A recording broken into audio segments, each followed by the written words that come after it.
If you're an NFL head coach, you'd think the opportunity to have Aaron Rodgers would be a dream scenario, right? Well, in many ways it is, but the problem is the high expectations that come along with that. When Matt LaFleur took over for Mike McCarthy, he was supposed to breathe new life into that Packers offense. And through the first 3 weeks, it didn't really materialize. But Green Bay was winning, and everything was okay. And then Thursday night happened against the Eagles, and that Packer offense came to life, except for when they needed it the most.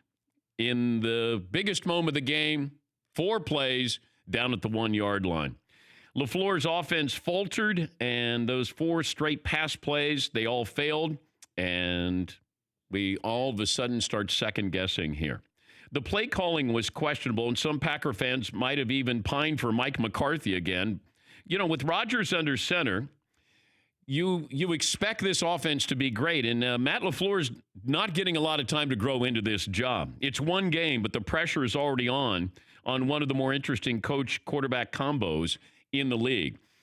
And as I'm watching this, you expect Aaron Rodgers to capitalize, tie this game up.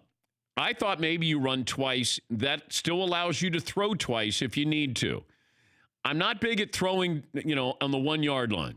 And having had a great seat, a ringside seat to that Seattle Seahawks debacle, this wasn't as important last night, but Aaron Rodgers, 4 plays, 1-yard line, you would expect him to score and not have a problem scoring.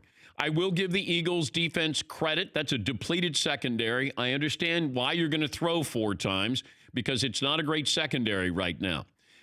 You had a defensive end who made a great play last night on a run-pass option there for Aaron Rodgers. Rodgers probably thought he was going to fake the handoff and then bootleg in and go in untouched.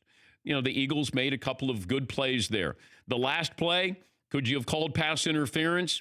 I thought there was interference. Maybe, keeping the flags in your pocket was the right thing to do in a situation like that. Aaron Rodgers threw for 422 yards last night. It was one of those where you go, gosh, he's thrown that many times for that amount. But it didn't feel like he was dangerous because you had all of those plays in the red zone and you didn't capitalize. I got the feeling, Green Bay should have won that by 14 points.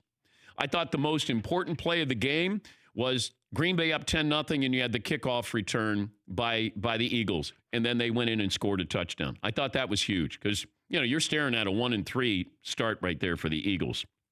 The performance by Rodgers, this is the first time in Green Bay Packers history a quarterback has thrown for over 400 yards at home and still lost.